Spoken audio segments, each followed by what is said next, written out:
अयोध्या में श्री राम के राज्याभिषेक को कई वर्ष बीत चुके थे। संपूर्ण राज्य में सुख और शांति थी। हर गली हर द्वार पर धर्म का प्रकाश फैला हुआ था। प्रजा प्रसन्न थी, देवता प्रसन्न थे और स्वयं अयोध्या जैसी मुस्कुरा रही थी। लेकिन उस सुख के बीच एक आत्मा ऐसी थी जो वर्षों से एक ऐसा बोझ उठाए जी रही थी जिसे कोई नहीं समझ सकता था। वह थी मंथरा, वही मंथरा जिसका नाम सुनते ही लोगों के मुख पर घृणा आ जाती थी। वही मंथरा जिसे अयोध्या का सबसे बड़ा अपराधी माना जाता था। वही मंथरा जिसके कारण प्रभु श्री राम को 14 वर्ष का वनवास मिला था। कम से कम यही तो संसार कहता था। उस दिन वह बहुत देर तक सरयू के तट पर बैठी रही। नदी की लहरें आती थीं और लौट जाती थीं, लेकिन मंथरा की मन की पीड़ा लौटना नहीं जानती थी। उसकी आंखें नम थी। उसके भीतर वर्षों से दबे हुए प्रश्न आज फिर उबल रहे थे। और उस दिन उसने एक निर्णय किया। आज वह प्रभु श्री राम के पास जाएगी। आज वह अपने प्रश्नों का उत्तर मांगेगी, चाहे जो हो। वह धीरे धीरे उठी, अपने कुबड़े शरीर को संभालते हुए राजमहल की ओर चल पड़ी। जब मंथरा महल पहुंची तब प्रभु श्री राम एकांत में बैठी थी, शांत स्थिर, जैसे किसी गहरे सागर की तरह। मंथरा को देखकर श्री राम के मुख पर एक स्मित हास्य आया। वह उठे और फिर कुछ ऐसा हुआ जिसे देखकर मंथरा के पांव वहीं रुक गए। श्री राम ने दोनों हाथ जोड़ लिए। उन्होंने मंथरा को प्रणाम किया। मंथरा का पूरा शरीर कांप उठा।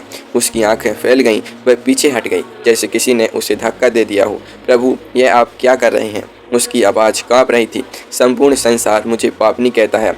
लोग मेरे नाम पर थूकते हैं और आप मुझे प्रणाम कर रहे हैं। श्री राम ने शांत स्वर में कहा, बैठो मंथरा, आज तुम्हारे सभी प्रश्नों का उत्तर दूंगा। मंथरा की आंखों में आंसू आ गए। वह श्री राम के सामने बैठ गई। कुछ क्षण तक मौन छाया रहा। केवल दूर कहीं से आती पक्षियों की आवाज़ें थीं। फिर मंथरा बोली, प्रभु, एक बात बताइए। यदि आपका वनवास पहले से निश्चित था, यदि रावण का वध होना ही था, यदि देवताओं ने यही योजना बनाई थी, तो फिर मुझे दोषी क्यों माना जाता है? मैंने ऐसा कौन सा अपराध किया था? या मेरे किस जन्म का पाप है? राम, संसार मुझे घृणा की दृष्टि से क्यों देखता है? श्री राम कुछ क्षण उसे देखते रहे, फिर बोले, मंथरा, संसार केवल घटनाएं देखता है, लेकिन ईश्वर उन घटनाओं के पीछे छिपे कारणों को देखता है। लोगों ने तुझे दोषी इसलिए समझा क्योंकि वे केवल बाहरी दृश्य देख सके। उन्होंने देखा कि कैकेयी का मन बदलने वाली तुम थी। उन्होंने देखा कि तुम्हारे कारण मैं बन गया, लेकिन वे यह नहीं देख पाए कि उस समय तुम केवल नियति का माध्यम थी। मंथरा की आंखों में आश्चर्य भर गया। माध्यम? क्या मैं केवल माध्यम थी? हाँ मंथरा, श्री राम बोले, जब जब पृथ्वी पर अधर्म बढ़ता है तब ईश्वर की योजना भी चलती है। उस योजना को पूरा करने के लिए अनेक पात्र चुने जाते हैं। कुछ को यश मिलता है, कुछ को अपयश, लेकिन दोनों ही ईश्वर की लीला के अंग होते हैं। मंथरा ने धीरे से पूछा, तो क्या मैं निर्दोष हूँ? श्री राम ने उत्तर दिया, ना पूर्णतः निर्दोष, ना पूर्णतः दोषी। मंथरा चौंक गई। मैं समझी नहीं प्रभु। मनुष्य के कर्म और नियति दोनों साथ साथ चलते हैं। नियति अवसर देती है, लेकिन निर्णय मनुष्य स्वयं करता है। तुम्हारे भीतर कैकेयी के प्रति गहरा मोह था। तुम्हारे मन में यह भय था कि यदि भरत राजा नहीं बने तो कैकेयी का सम्मान कम हो जाएगा। यही मोह तुम्हारी दुर्बलता बना और नियति ने उसी दुर्बलता का उपयोग किया। मंथरा मौन हो गई। फिर उसने धीरे से पूछा, प्रभु, क्या यह मेरे किसी पूर्व जन्म का फल था? श्री राम की आंखों में गंभीरता उतर आई। हाँ मंथरा, तुम्हारा एक पूर्व जन्म इस रहस्य से जुड़ा हुआ है। मंथरा की धड़कनें तेज हो गईं। कौन था मेरा पूर्व जन्म? श्री राम बोले, बहुत समय पहले तुम एक तपस्विनी थी। तुम्हारा जीवन सेवा और त्याग में बीत रहा था। तुम ईश्वर की उपासना करती थी, लेकिन तुम्हारे मन में एक प्रश्न था। तुम जानना चाहती थी कि ईश्वर की योजना में अपयश पाने वालों का स्थान क्या होता है। जो लोग लीला के अदृश्य स्तंभ बनते हैं, क्या उनका कोई मूल होता है? तुमने वर्षों तक तप किया और तब तुमने वरदान मांगा कि अगले जन्म में तुम स्वयं ईश्वर की एक महान लीला का हिस्सा बनोगी। मंथरा सांस रोककर सुन रही थी, लेकिन उस वरदान के साथ एक परीक्षा भी थी। तुम्हें ऐसा पात्र बनना था जिसे संसार दोष देगा, जिसका नाम सुनकर लोग क्रोधित होंगे, फिर भी तुम्हें अपना कार्य करना होगा। मंथरा की आंखों में से आंसू बह निकले। तो क्या मेरा पूरा जीवन उसी परीक्षा का भाग था? श्री राम ने शांत भाव से कहा, हाँ, तुम्हारे कारण ही कैकेयी ने बुद्धों वरदान मांगे। तुम्हारे कारण ही मैं बन गया। मेरे बन जाने से ऋषियों की रक्षा हुई। मेरे बन जाने से सुग्रीव मिला, हनुमान मिले, विभीषण मिला और अंततः रावण का वध हुआ। यदि यह सब न होता तो पृथ्वी पर अधर्म का अंत कैसे होता? मंथरा रो पड़ी। लेकिन प्रभु, लोग आज भी मुझे कोसते हैं। आज भी मेरा नाम अपमान का प्रतीक है।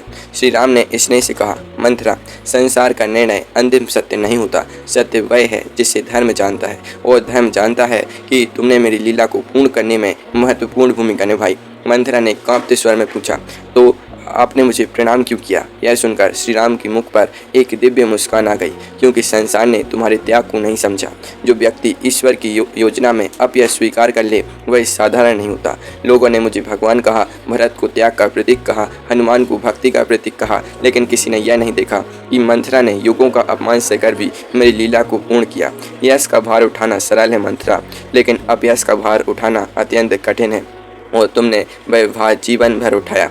मंथरा फूट फूट कर रो रही थी। वह बोली, प्रभु क्या कभी संसार मुझे समझ पाएगा? श्री राम बोले, संसार समझे या नहीं, इससे सत्य नहीं बदलता।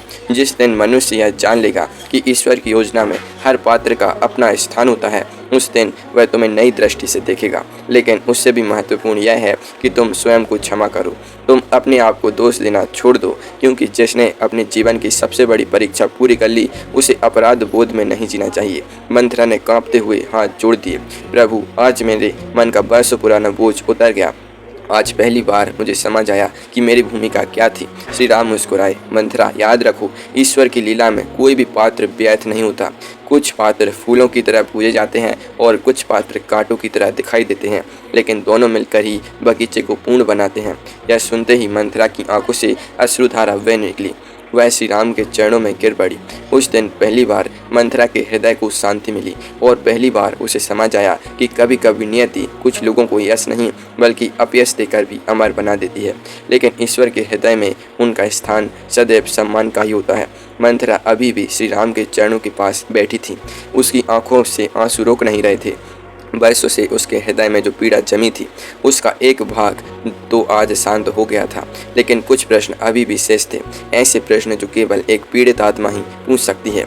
मंथरा ने धीरे धीरे अपना सिर उठाया। उसने श्री राम की ओर देखा, प्रभु एक बात और बताइए, यदि मैं केवल आपकी लीला का एक माध्यम थी, यदि यह सब नियति का ही अंग था, तो फिर मुझे इतने वर्षों तक यह अपमान क्यों सहना पड़ा? क्या मेरे लिए कोई और मार्ग नहीं था? क्या मेरे बिना यह लीला पूरी नहीं हो सकती थी? श्री राम कुछ क्षण मौन रहे, फिर उन्होंने कहा, मंथरा यही संसार का सबसे बड़ा रहस्य है। मनुष्य अक्सर परिणाम देखकर प्रश्न करता है, लेकिन वह उन अनगिनत मार्गों को नहीं देख पाता जो उसके सामने खुले हुए थे। मंथरा ध्यान से सुन रही थी। तुम्हारे सामने भी अनेक मार्ग थे मंथरा। तुम चाहती तो कैकई को समझा सकती थी, तुम उसे शांत कर सकती थी, लेकिन उस क्षण तुम्हारे भीतर का भय विवेक से अधिक शक्तिशाली हो गया, और जब मनुष्य भय के आधार पर निर्णय लेता है तब वह अनजाने में नियति का उपकरण बन जाता है।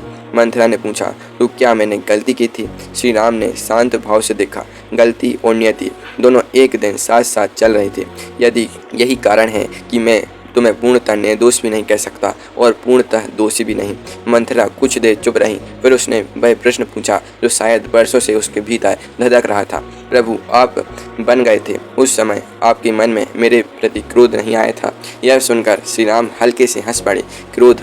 मंथरा जिस दिन मैं वंश के लिए निकला था उस दिन मुझे ज्ञात था कि यह सब क्यों हो रहा है। मैं जानता था कि इसके पीछे कौन कौन सी शक्तियाँ कार्य कर रही हैं, और मैं यह भी जानता था कि एक दिन तुम स्वयं अपने कर्मों के कारण सबसे अधिक पीड़ा पाओगी, इसलिए मेरे मन में तुम्हारे प्रति कभी क्रोध नहीं आया। मंथरा स्तब्ध रह गई। लेकिन प्रभु अयोध्या के लोग मुझसे घृणा करते थे, भरत मुझ पर क्रोधित थे, यहाँ तक कि कैकई भी बाद में मुझे दोष देने लगी थी। उसका गला भर आया। क्या उस समय आपको मेरे दुख का कोई अनुभव नहीं हुआ? श्री राम की आंखों में करुणा भर आई। उन्होंने कहा, मंथरा जब भी कोई आत्मा अपने कर्मों का फल भोगती है ईश्वर उसके साथ होता है। तुम कभी अकेली नहीं थी।